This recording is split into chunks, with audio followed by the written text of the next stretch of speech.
Hello बच्चों, आज हम स्टार्ट करने वाले हैं लेक्चर नंबर 4 सॉल्यूशन चैप्टर का। सॉल्युबिलिटी। सॉल्युबिलिटी क्या होती है? What is solubility? What is solubility? Solubility क्या होती है?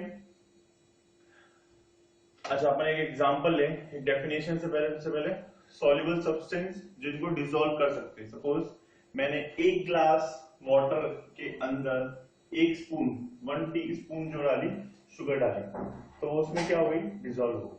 ठीक है, तो वो सॉल्युबल हो गया। ठीक है, एक और डाली, डिसॉल्व हो गई, एक और डाली, डिसॉल्व हो गई। लेकिन थर्ड स्पून के बाद जैसे मैंने फोर्थ स्पून डाली, वो क्या होता है? वो डिसॉल्व नहीं होती। तो सॉल्युबिलिटी क्या होता है? एक फिक्स अमाउंट, सपोज एक ग्लास ऑफ वाटर के इसमें मान रहा हूं कि 3 स्पून जो है वो क्या है? फिक्स अमाउंट है कि इससे ज्यादा उसके अंदर डिसॉल्व नहीं हो सकता। एक फिक्स अमाउंट, एक फिक्स टेम्परेचर और प्रेशर के रिस्पेक्ट में जो एक पर्टिकुलर सॉल्यूशन के अंदर डिसॉल्व हो सकता है, वो उसको क्या रिप्रेजेंट करता है? वो सॉल्युबिलिटी को रिप्रेजेंट करता है। क्लियर है? एक फिक्स अमाउंट, इस ग्लास, एक ग्लास ऑफ वाटर के स्पून में कितनी सॉल्युबिलिटी होगी? 3 स्पून ऑफ शुगर जो हो गई, उसकी सॉल्युबिलिटी होगी फिक्स अमाउंट, एक फिक्स टेम्परेचर और प्रेशर पे 3 चम्मच इसके अंदर डिसॉल्व हो सकती है। ये जो है उसकी क्या कहलाएगी? Solubility. The maximum amount of that substance that dissolve in a particular solvent या particular substance is known as a solvent. मैं डेफिनेशन आप लोगों को लिख के बताऊंगा, लेकिन सॉल्युबिलिटी समझ में इसके रिस्पेक्ट में। अच्छा, ये जो 3 स्पून डिसॉल्व करके जो सॉल्यूशन बना होता है और डिसॉल्व नहीं हो सकता, उसे बोलते हैं सैचुरेटेड सॉल्यूशन। सबसे पहले मैं एक्सप्लेन कर रहा हूं, सॉल्युबिलिटी समझ में आया सबको? अब सॉल्युबिलिटी की डेफिनेशन सबसे पहले लिख लीजिए सब जने आप। सॉल्युबिलिटी क्या होता है? The maximum amount of substance. ये सबके रिस्पेक्ट में अपन सबसे पहले 2 चीज स्टडी करने वाले हैं, solubility of solid in a liquid और solubility of gases in a liquid. तो सबसे पहले स्टडी कर रहे हैं अपन solubility. Basic definition, the maximum amount of a substance either gas और liquid. Maximum amount of substance, bracket में लिख लो, उसको क्या बोलेंगे? इस पूरे चैप्टर के अंदर बोलेंगे solute. Dissolve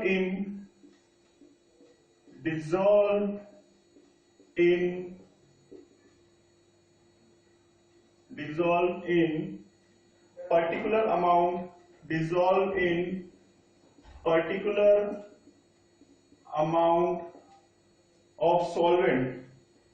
amount of solvent, bracket generally क्या होता है? पर यूनिट वॉल्यूम में कंसीडर होता है। पर यूनिट वॉल्यूम की एक पर्टिकुलर वॉल्यूम के अंदर 1 लीटर के अंदर जनरली कितना डिसॉल्व हुआ? At a particular temperature, at a particular T and P, particular temperature and pressure is known as solubility. समझ में आ गया? सॉल्युबिलिटी क्या होती है? द मैक्सिमम अमाउंट, उस ग्लास के रिस्पेक्ट में कितना था? 3 स्पून ऑफ शुगर जो था, the maximum amount of substance either solute, generally solute, either solid solute या गैसी solute, dissolved in a particular amount of solvent, generally particular amount per unit volume at a particular temperature and pressure is known as a solubility. सब pause करके अच्छे से note कर लो।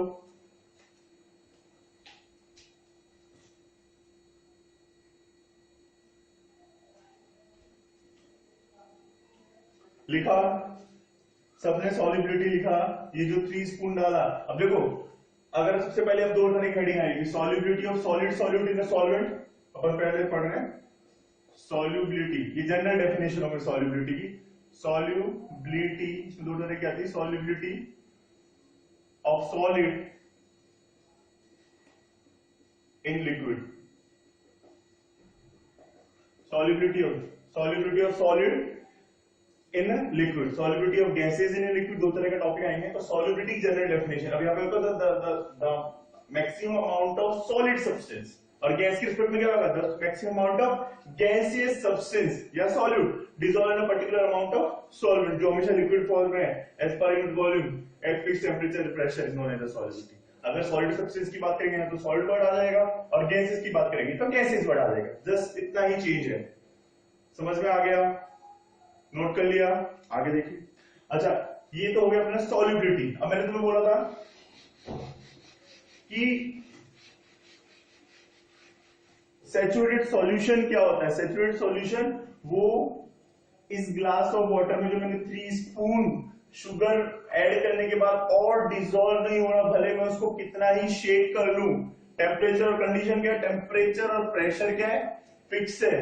तो और dissolve में जो सॉल्यूशन बना वो कौन सा सॉल्यूशन कहलाएगा? Saturated solution. तो डेफिनेशन क्या होगी? द सॉल्यूशन इन विच, लिख लीजिए, the solution in which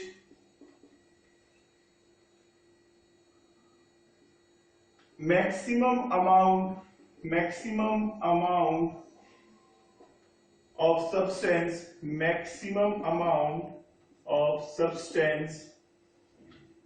dissolve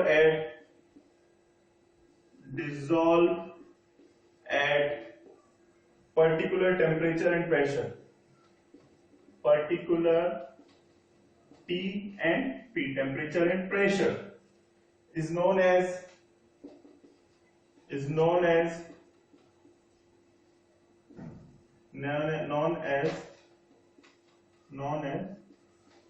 saturated solution.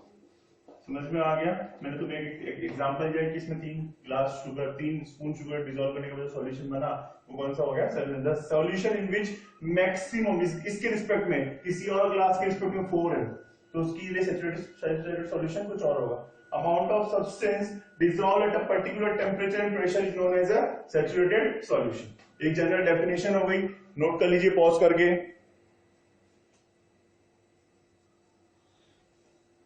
Note कर लीजिए। अब हम देखते हैं सॉल्युबिलिटी को अफेक्ट करने वाले 2 तरह के हो गए। अगर सॉल्युबिलिटी के रिस्पेक्ट में बात करें तो 2 चीजें होगी, एक तो सॉल्यूट होगा, एक सॉल्वेंट होगा, और थर्ड क्या हो जाएगा?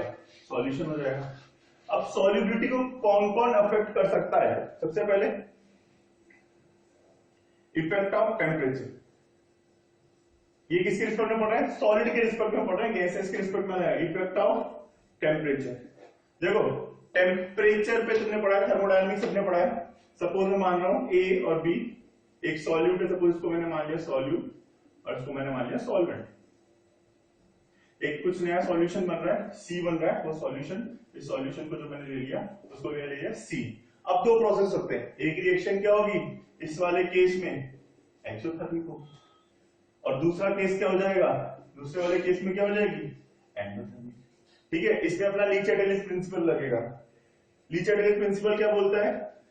इस केस में, अगर इस केस में, फर्स्ट वाले केस में टेम्परेचर बढ़ाते हैं तो रिएक्शन उस तरफ बढ़ेगी जिस तरफ उसका इंपैक्ट क्या हो जाए? कम। तो रिएक्शन किस तरफ जाएगी? बैकवर्ड डायरेक्शन में। इसका डेल्टा एच क्या होगा? नेगेटिव। नेगेटिव वाले केस में टेम्परेचर बढ़ाते रिएक्शन किधर जाती है? बैकवर्ड डायरेक्शन में। मतलब इसमें वाले केस में सॉल्युबिलिटी क्या हो जाएगी? सॉल्युबिलिटी क्या हो जाएगी? डिक्रीज हो जाएगी। ये वाली चीज क्लियर है? ली चैटलिस प्रिंसिपल से करना होगा। रिएक्शन एक्सोथर्मिक है, इस केस में टेम्परेचर बढ़ाते हैं, इफेक्ट ऑफ टेम्परेचर बढ़ रहा है, पर टेम्परेचर का इफेक्ट क्या होगा? जब टेम्परेचर बढ़ाते हैं, डिपेंड करता है कौन सी रिएक्शन है। अगर एक्सोथर्मिक रिएक्शन है, इसमें टेम्परेचर बढ़ाते रिएक्शन किस तरफ जाएगी? बैकवर्ड डायरेक्शन में। बैकवर्ड डायरेक्शन में, फॉरवर्ड डायरेक्शन में सॉल्यूशन ज्यादा बन रहा है, बैकवर्ड डायरेक्शन में क्या हो रहा है? सॉल्यूशन कम बन रहा है। तो सॉल्युबिलिटी क्या हो जाएगी? डिक्रीज हो जाएगी। और इसके अपोजिट इस वाले केस में अगर बात करें सेकंड केस, अगर रिएक्शन एंडोथर्मिक है, इस केस में अगर टेम्परेचर बढ़ाते हैं तो रिएक्शन किसी उसका इंपैक्ट किधर की तरफ कम होता है? ली चैटलिस प्रिंसिपल क्या बोलता है कि किसी भी टेम्परेचर, प्रेशर, कंसंट्रेशन को जनरली बढ़ाते हैं तो रिएक्शन उस तरफ बढ़ता है जहां पर उसका इंपैक्ट कम हो जाए। अभी ये ठंडा है और ये क्या है? इधर। तो टेम्परेचर बढ़ाएंगे तो रिएक्शन किस तरफ जाएगी? जहां पर उसका इंपैक्ट करता है कम। तो रिएक्शन किस तरफ जाएगी? Forward direction. फॉरवर्ड डायरेक्शन में आने का मतलब क्या है? सॉल्युबिलिटी जो हो गई वो क्या हो गई? पहला वाला case effect of temperature. Effect of temperature का पहला वाला केस एक्सोथर्मिक वाला केस और एंडोथर्मिक वाला केस। ये एक्सोथर्मिक में क्या होगा? सॉल्युबिलिटी क्या हो जाएगी? डिक्रीज हो जाएगी। एंडोथर्मिक वाले में क्या हो जाएगी? Solubility increase. According to Le Chatelier principle, हमारे थर्मोडायनामिक्स में भी आया है, थर्मोडायनेमिक्स में अप्लाई होता है और कहां पे अप्लाई होता है, इक्विलिब्रियम के अंदर। इसका पूरा डिटेल एक्सप्लेनेशन आप लोगों को करवा, ठीक है, पॉज करके नोट कर लीजिए।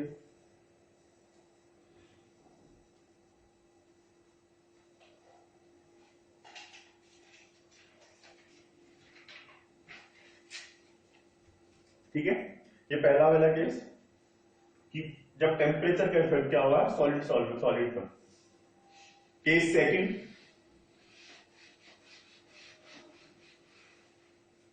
Nature of solute and solvent. Case second है nature of solute and solvent. Nature of solute and nature of solute and solvent जो कैसे काम करेगा, nature of solute and solvent का कैसे रिफ्लेक्ट पड़ेगा। अच्छा, तुम्हें जनरली बात करें, ऑयल के अंदर मैंने शरबत डाला, जनरल एग्जांपल, डिसॉल्व हो जाता है, इजीली मिल जाएगा। अगर मैं ऑयल के सॉरी वाटर के अंदर शरबत डाला तो डिसॉल्व हो जाएगा, ठीक है। अच्छा, वाटर के अंदर मैं ऑयल डाल दूंगा तो डिसॉल्व होता है मैंने। अच्छा, सॉलिड के इसमें बात करें, अगर मैंने वाटर के अंदर सॉल्ट डाला डिसॉल्व हो गया, वाटर के अंदर शुगर डाला डिसॉल्व। लेकिन वाटर के अंदर मैंने, जनरल एग्जांपल जिससे आपको पता लगे, वाटर के अंदर मैंने नेफ्थलीन डाल दिया, डिसॉल्व नहीं होगा। वाटर के अंदर एक जनरल ऑयल डाल दिया, डिसॉल्व नहीं होगा। तो क्या होता है, नेचर क्या होता है, जैसे polar, water is a polar solvent, तो पोलर सॉल्वेंट के अंदर सिर्फ पोलर सॉल्यूट ही ऐड हो सकता है, लाइक वाटर। वाटर का सबसे बेस्ट एग्जांपल है कि वाटर के अंदर क्या हो जाएगा, NaCl डिसॉल्व हो जाएगा, शुगर डिसॉल्व हो जाएगा, बहुत सारे एग्जांपल है। तो पोलर सॉल्वेंट के अंदर पोलर सॉल्यूट ही क्या हो सकता है, डिसॉल्व हो सकता है। और इसके कंपैरेटिवली बात करें, अगर नॉन पोलर सॉल्यूट है, नॉन पोलर की बात करें, नॉन पोलर सॉल्वेंट की बात करें, तो इसमें अगर बात करें बेंजीन जो होता है वो नॉन पोलर में काउंट होता है। नेफ्थलीन जी भी क्या हो जाता है, नेफ्थलीन भी क्या होगा, इसके अंदर इजीली डिसॉल्व हो जाता है। तो नॉन पोलर में डिसॉल्व होता है। अच्छा, इसमें ये डिसॉल्व होगा नहीं होगा, तो नेचर पे भी डिपेंड करता है। अगर दोनों का नेचर सेम है तो वो डिसॉल्व होंगे, और दोनों का नेचर अपोजिट है तो कभी भी डिसॉल्व नहीं होंगे। सॉल्यूट का एग्जांपल ये तुम्हारा एनसीईआरटी बेस्ड एग्जांपल है, एमसीक्यू तो पैटर्न बंद हो गया, लेकिन ये वाले एग्जांपल वन मार्क में पूछे जा सकते हैं। क्लियर है, सेकंड पॉइंट क्लियर है। नेचर ऑफ सॉलिड, ये किसके रिस्पेक्ट में, सॉलिबिलिटी ऑफ सॉलिड ना लिक्विड के रिस्पेक्ट में। पॉज करके नोट कर लो, नेचर पे कैसे डिपेंड करेगा।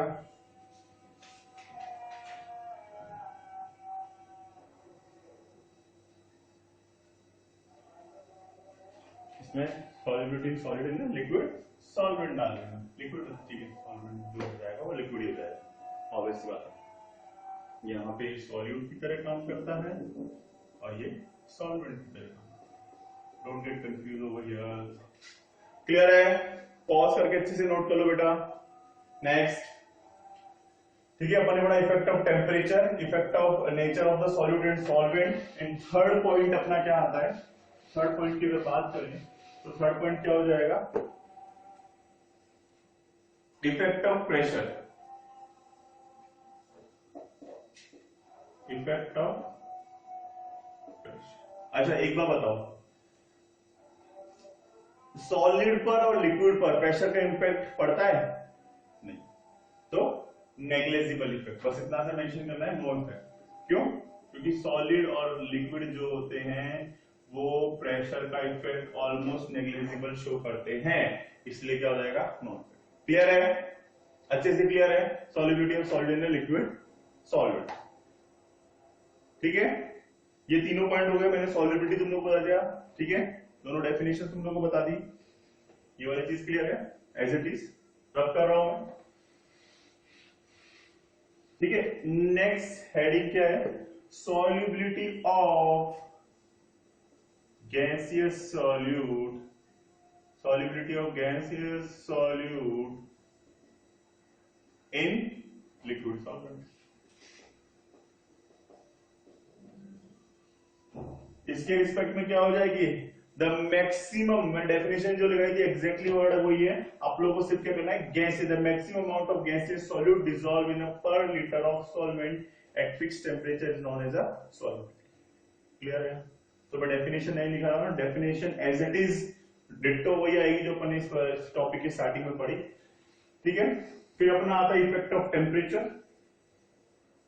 ये दोनों पॉइंट के लिए एकदम एज इट इज रहेंगे। इफेक्ट ऑफ टेम्परेचर की बात करें, इफेक्ट ऑफ टी, तो वही रहेगा जैसा उसमें था A प्लस बी। बस इस बार क्या हो जाएगा, सॉल्यूट जो रहेगा वो गैस फॉर्म में रहेगा। रिएक्शन प्रोडक्ट का बनना है C। अगर रिएक्शन एक्सोथर्मिक है तो टेम्परेचर बढ़ाने पर रिएक्शन किस तरह हो जाएगी, रिएक्शन फॉरवर्ड डायरेक्शन में जाएगी, तो सॉल्युबिलिटी क्या हो जाएगी, सॉल्युबिलिटी क्या हो जाएगी, सॉरी टेम्परेचर बढ़ाने पर रिएक्शन क्या हो जाएगी, बैकवर्ड डायरेक्शन में जाएगी, तो सॉल्युबिलिटी क्या हो जाएगी, सॉल्युबिलिटी डिक्रीज हो जाएगी in the first case exothermic. और सेकंड केस में क्या होगा, Le Chatelier principle ex as it is लगेगा। अगर एंडोथर्मिक केस है, एंडोथर्मिक केस है, इस केस में टेम्परेचर बढ़ाते हैं रिएक्शन किस तरह जाएगी, फॉरवर्ड डायरेक्शन में, तो सॉल्युबिलिटी क्या हो जाएगी, solubility same as it is है गैस के रिस्पेक्ट में और सॉलिड के रिस्पेक्ट में टेम्परेचर का effect same as it is होता है। क्लियर है, ठीक है।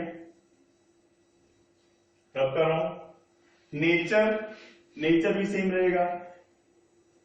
नेचर की बात करें तो क्या हो जाएगा, नेचर अगर दोनों का गैस का नेचर भी पोलर गैस का नेचर है, पोलर नेचर ऑफ गैस,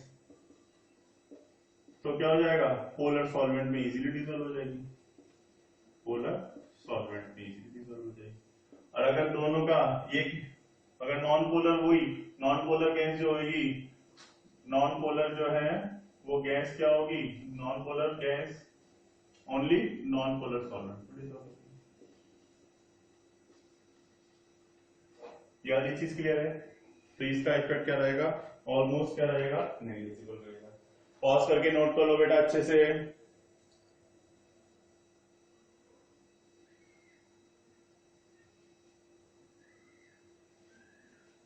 किया, आगे देखते हैं। अब प्रेशर का इफेक्ट, ये इंपॉर्टेंट टॉपिक, बहुत ज्यादा जरूरी टॉपिक इस चैप्टर का, हेनरीज लॉ यहाँ पे इंट्रोड्यूस होता है। प्रेशर का इफेक्ट इसमें बहुत अच्छे से पड़ेगा। तो देखो पहले प्रेशर का इफेक्ट कैसे पड़ेगा, हमारे बुक का एनसीईआरटी का एग्जांपल कंसीडर करते हैं, इसे तुम्हें कन्वीनियंट रहेगा, अपन साथ में कुछ चीजों को साथ में लेके चलेंगे। देखो मैं बोल रहा हूँ कि लिक्विड है यहाँ तक, तो लिक्विड को और थोड़ा कम ले लेते हैं, यहाँ तक लिक्विड है, इसके अंदर सेम इतना है उतना इसमें है, ठीक है। इस पर मैं मान रहा हूँ गैसेस का इम्पैक्ट, कोई भी गैसेज है कितने नंबर ऑफ मोल, और यहाँ पे W प्रेशर लगा, W वेट कंसीडर हो रहा है, यहाँ पे भी क्या हो जाएगा, अच्छा यहाँ पे नंबर ऑफ मैंने वेट ज्यादा पकड़ दिया, यहाँ पे लिक्विड है सेम एज इट इज, यहाँ पे ये गैस है, ये लिक्विड है, लिक्विड मतलब वाटर को भी कंसीडर कर सकते हैं, ये भी गैस है, इसको और थोड़ा छोटा कर लेंगे तो क्या होगा, देखो इस पे मैंने प्रेशर लगा दिया W1 प्लस, ठीक है। अब देखो इसके रिस्पेक्ट में बात करें सॉल्युबिलिटी पे क्या फर्क पड़ेगा, इसका वॉल्यूम देखो, लिक्विड पे प्रेशर का इफेक्ट नेग्लिजिबल पड़ेगा, ठीक है। अगर आप बात करें इसमें क्या हो रहा है, इस पॉइंट पर नंबर ऑफ मॉलिक्यूल्स, अच्छा इक्विलिब्रियम में क्या हो जाएगा, सॉल्युबिलिटी, इक्विलिब्रियम क्या कंडीशन होती है, जितना प्रेशर ये इस पे लगा रहा है उतना ही प्रेशर क्या लगा रहा है, मतलब जितना वाटर या जितना लिक्विड गैस पे लगा रहा है उतना गैस क्या करिए, लिक्विड प्रेशर लगा रही है। तो मैंने क्या किया, मैंने इसका सॉल्युबिलिटी मेजर कर ली, इसके सपोज 10 मॉलिक्यूल सॉल्युबल थे इक्विलिब्रियम कंडीशन के अंदर, गैस और लिक्विड का जो इक्विलिब्रियम था उसकी मैंने सॉल्युबिलिटी मेजर कर ली एट W1 वेट पर, मैंने W1 वेट रखा तो प्रेशर क्या हो गया, इंक्रीज, प्रेशर कितना था सपोज, इसमें प्रेशर सपोज मैंने मान लिया P1, इसमें मैंने प्रेशर क्या किया W1 W2, तो प्रेशर क्या कर दिया P2 कर दिया।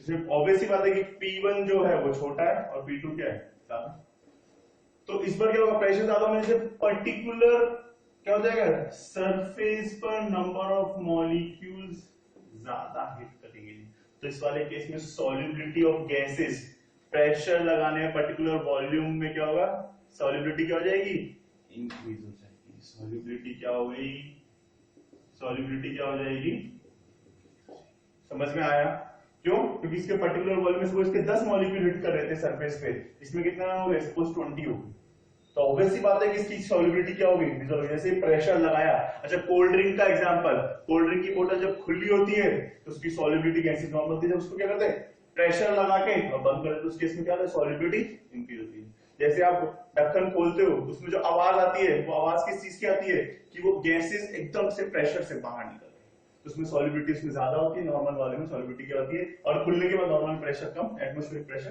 तो सॉल्युबिलिटी क्या होती है कम। क्लियर है, सॉल्युबिलिटी क्या हो गई अच्छे से। एक बार वापस से देख लो, ये वाला एग्जांपल समझ में आ गया, ठीक है। डायनेमिक बुक में एक वर्ड इस्तेमाल किया डायनेमिक इक्विलिब्रियम। डायनेमिक इक्विलिब्रियम, जितना गैस लिक्विड में प्रेशर लगा रही है उतना ही लिक्विड गैस में प्रेशर लगा रहा है। इसमें क्या हो जाएगा, पर्टिकुलर वॉल्यूम में सब पार्टिकल जो सरफेस पर टकरा रहे हैं, वॉल्यूम दोनों का फिक्स है, लेकिन इसमें क्या हो गया नंबर ऑफ पार्टिकल्स इंक्रीज हो गए। ये वापस जब तक डिसॉल्व होते रहे तब तक ये डायनेमिक इक्विलिब्रियम में नहीं होगा। इस वाले में सॉल्युबिलिटी ज्यादा हो जाएगी, इसकी सॉल्युबिलिटी क्या हो जाएगी कम। इसी को एक्सप्लेन करने के लिए साइंटिस्ट हेनरी ने एक लॉ दिया प्रेशर के, इफेक्ट ऑफ प्रेशर, हेडिंग डालो इसी के अंदर, मतलब इसी के अंदर एक्सप्लेनेशन था। ये बुक का डायग्राम है, effect of pressure, effect of pressure with respect of gas. अच्छे से समझ में आ गया ये वाला डायग्राम, ये बहुत इंपॉर्टेंट है कि प्रेशर लगाने पर सॉल्युबिलिटी इंक्रीज हो गई, प्रेशर हटाने पर सॉल्युबिलिटी क्या हो गई decrease.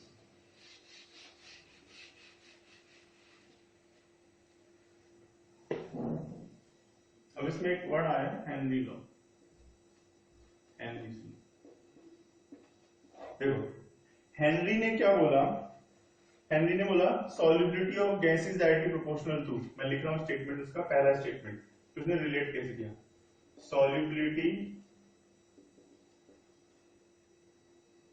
Of gas in liquid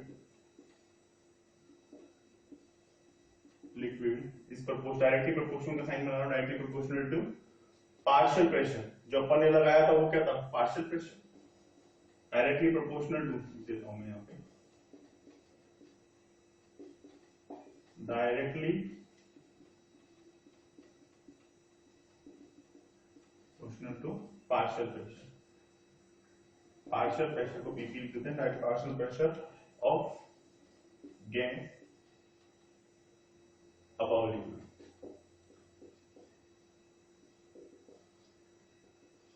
क्या देख लो वही एग्जांपल, सॉल्युबिलिटी की मैं बात करूं, यहाँ पे लिक्विड है, यहाँ पे गैस है सपोज, तो क्या हुआ इसके रिस्पेक्ट में जितना इस पे पार्शियल प्रेशर होगा, इस पे पार्शियल प्रेशर P1 है, बाद में मैंने W1, जब पहले W1 वेट लगा तो पार्शियल प्रेशर P1 था, फिर W1 प्लस W2 किया तो पार्शियल प्रेशर क्या हो गया था P2 हो गया था।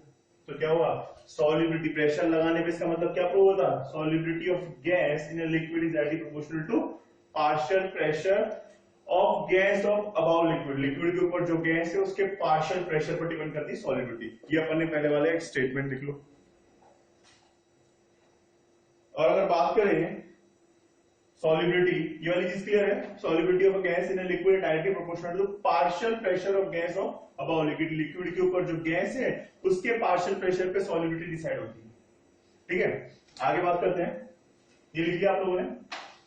अच्छा, अगर एक और इन्होंने स्टेटमेंट दिया कि सॉल्युबिलिटी जो होती है, साइंटिस्ट ने क्या बोला कि जो सॉल्युबिलिटी होती है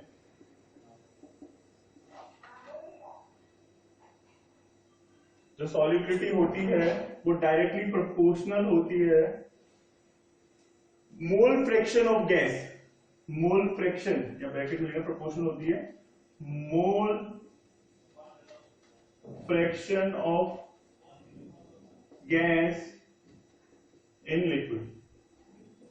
तो इसका मतलब जो सॉल्युबिलिटी हो गई, सॉल्युबिलिटी जो हो गई वो किसके प्रोपोर्शनल हो गई, मोल फ्रैक्शन ऑफ गैस के प्रोपोर्शनल। ये वाली चीज क्लियर है, पॉज करके नोट कर लो। सॉल्युबिलिटी ऑफ गैस, पहला वाला statement mole fraction directly proportional of, पहला वाला स्टेटमेंट कहता है कि पार्शियल प्रेशर के डायरेक्टली प्रोपोर्शनल होती है, दूसरा वाला स्टेटमेंट क्या बोलता है मोल फ्रैक्शन ऑफ गैस के डायरेक्टली प्रोपोर्शनल होती है। ये वाली चीज क्लियर है। इसका मतलब दोनों इक्वेशन से क्या प्रूव हो रहा है कि जो पार्शियल प्रेशर है, जो पार्शियल प्रेशर इन दोनों से, पहला स्टेटमेंट और दूसरा statement, solubility of gas in liquid by mole fraction of gas क्या हो गए, given moles upon total moles. तो पहले वाले केस में अपन ले रहे थे कि 10 मोल डिसॉल्व है 30 में से, और दूसरे वाले केस में अपन क्या ले रहे थे 30 में से 20 मोल डिसॉल्व है टोटल मोल में से। भाई ये सॉल्वेंट प्लस सॉल्यूट, इसमें पहले वाले केस में अपन ने लिया ना 30 वाले केस में सपोज 10 मॉलिक्यूल डिसॉल्व थे, और दूसरे वाले केस में अपन ने क्या लिया 20 मॉलिक्यूल डिसॉल्व है। तो इसका मतलब क्या हो गए, मोल फ्रैक्शन ऑफ गैस हो गए। भाई केमिस्ट्री में किसी के 50 मार्क्स है 100 में से, टोटल में से, और एक के कितना है 70, तो किसका मोल फ्रैक्शन है given upon total, given upon total. इसका मतलब दोनों स्टेटमेंट से क्या प्रूव होता है कि एक में पार्शियल प्रेशर, दूसरे में क्या होता है, इसका मतलब जो होता है पार्शियल प्रेशर जो होता है, पार्शियल प्रेशर को मैं पी लिख रहा हूं, वो किसके प्रोपोर्शनल होता है, मोल फ्रैक्शन ऑफ। अब तुम्हारा जो हेनरी लॉ का स्टेटमेंट है, हेनरी लॉ का जो स्टेटमेंट बुक में दे रखा है, हेनरी लॉ का स्टेटमेंट मैं सिर्फ बोल रहा हूं, बुक में जो इंपॉर्टेंट स्टेटमेंट दे रखा है वो मैं लिख देता हूं एक बार बोर्ड पे, लिख लीजिए। ये रब कर रहा हूं, ये समझ में आ गया ना मोल फ्रैक्शन ऑफ गैस, तो इसका स्टेटमेंट क्या हो जाएगा जो बुक में। अब तुम्हें जो बोर्ड में ऐसे पूछे व्हाट इज हेनरी लॉ, तुम्हें स्टेटमेंट लिखना है mole fraction of gas, statement लिखना है मोल फ्रैक्शन, इसको मैं स्टेटमेंट लिख रहा हूं mole fraction of gas in the solution, in the solution is proportional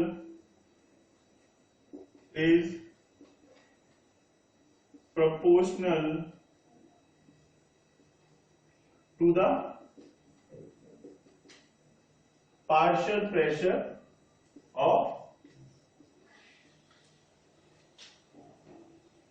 जितना पार्शियल प्रेशर होगा उसकी मोल फ्रैक्शन। जैसे इसको साइन स्टेटमेंट लिख के आप लोगों को लिखना है, T इज इक्वल टू क्या जाएगा, साइंटिस्ट ने क्या बोला KH is a Henry constant, और X मतलब सॉल्यूट या गैस के मोल्स, या अपन जनरली बोल दें सॉल्यूट के। ये वाली चीज क्लियर है, X यानी सॉल्यूट के मोल्स। अच्छा सर जनरली कांस्टेंट की वैल्यू होती है, तो KH की वैल्यू क्या होगी, अरे बेटा KH की कोई वैल्यू नहीं होगी, कोई कांस्टेंट, जनरली कांस्टेंट की तुम लोगों ने पढ़ा है फिक्स वैल्यू होती है, लेकिन KH की क्यों फिक्स वैल्यू नहीं होगी, क्योंकि ये किस पे डिपेंड करता है, नेचर ऑफ गैस पर डिपेंड करता है। किसी का नेचर कैसा है, किसी का नेचर कैसा है, तो KH की कोई फिक्स वैल्यू नहीं होती, अलग अलग कांस्टेंट के रिस्पेक्ट में अलग अलग वैल्यूज होंगी। ये वाली चीज क्लियर है, स्टेटमेंट समझ में आ गया। आगे देखते हैं, इसका मतलब अगर बात करें प्रेशर और मोल फ्रैक्शन ऑफ गैस के रिस्पेक्ट में बात करें, तो कैसी हमेशा पार्शियल प्रेशर और मोल फ्रैक्शन के बीच में कैसी लाइन है, स्ट्रेट लाइन है। और स्लोप क्या हो जाएगा, अगर इसकी बात करें स्लोप क्या हो जाएगा tan थीटा, मतलब क्या हो जाएगा तुम्हारा P upon x which is equal to KH। अब देखो KH का कांस्टेंट की वैल्यू की यूनिट क्या होगी, pressure, x is a mole fraction, तो मोल का कोई प्रॉब्लम नहीं है। प्रेशर अगर पास्कल में दे रखा है तो पास्कल में, प्रेशर अगर बार में दे रखा है तो बार के हिसाब से इसकी यूनिट डिसाइड होगी। ठीक है, अभी ये क्वेश्चंस करवाएंगे आप लोगों को और भी अच्छे से क्लियर हो जाएगा। अच्छा इसका मतलब अगर बात करें, अच्छा तुम्हें कुछ वैल्यूज दे रखी है, अच्छा अगर बात करें अब तुम्हें बुक में पीछे टेबल में कुछ वैल्यूज दे रखी है जो याद कर सकते हैं, बहुत बढ़िया। KH की फिक्स वैल्यूज दे रखी है, सपोज मैंने एग्जांपल अब अप्रॉक्स लिए 144 दे रखी है, 69 दे रखी है और 76 दे रखी है, ये कुछ प्रेशर्स दे रखे हैं। ठीक है, ये इसकी वैल्यू दे रखी है, KH की वैल्यू दे रखी है सबके रिस्पेक्ट में। इसका मतलब अगर बात करें जिसका KH ज्यादा होगा, इधर से देखो, जिसका KH ज्यादा होगा उसका मोल फ्रैक्शन क्या होगा, कम, और मोल फ्रैक्शन कम होने का मतलब क्या है, सॉल्युबिलिटी क्या हो जाएगी, कम। तो रिलेशन क्या आ गया, KH अगर बढ़ेगा तो उसके लिए क्या हो जाएगा, उसके रिस्पेक्ट में x की वैल्यू क्या हो जाएगी, उसके रिस्पेक्ट में क्या हो जाएगा, x की वैल्यू क्या हो जाएगी, डिक्रीज हो जाएगी। और x की वैल्यू डिक्रीज होने का मतलब क्या है, मोल फ्रैक्शन कम होना, और मोल फ्रैक्शन कम होने का मतलब क्या होता है, सॉल्युबिलिटी।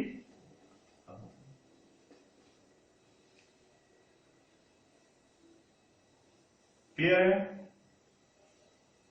अच्छा, टेम्परेचर बढ़ाने पर जनरली क्या होता है? टेम्परेचर बढ़ाने पर सॉल्युबिलिटी क्या होती है? जनरली कम होती है जनरली। तो जहां टेम्परेचर ज्यादा होता है, सॉरी टेम्परेचर ज्यादा होता है उसकी सॉल्युबिलिटी क्या होती है? कम। और टेम्परेचर जैसे ठंडा होता जाएगा सॉल्युबिलिटी क्या हो जाएगी? ज्यादा। इसलिए गर्मी में ऑक्सीजन जो है वाटर जो लिविंग थिंग्स एनिमल्स वगैरह जैसे फिश वगैरह जो पानी के अंदर रहते हैं उनके साथ प्रॉब्लम क्या है कि जब ठंडी होती है तो उनको ऑक्सीजन ज्यादा अवेलेबल रहता है, तो उनके लिए ठंडा मौसम ज्यादा कंफर्टेबल है as compare to hot weather. Clear है? ये वाला सेक्शन क्लियर है? ये कुछ एग्जांपल्स दिए, इसका ये वाला सेक्शन तुम यहां से क्लियर होगा कि केएच बढ़ाने पे मोल फ्रैक्शन कम। मोल फ्रैक्शन कम का मतलब क्या हो गया? सॉल्युबिलिटी कम। और के जनरली टेम्परेचर से रिलेट करता है, टेम्परेचर के हिसाब से आप मिलेंगे। टेम्परेचर बढ़ाएंगे तो सॉल्युबिलिटी क्या हो जाएगी? डिक्रीज हो जाएगी, तो केएच क्या हो जाएगा? इंक्रीज हो जाएगा। ये वाली चीज क्लियर है? ये वाली चीज क्लियर है? इसमें कोई डाउट नहीं है? अच्छे से देख लो।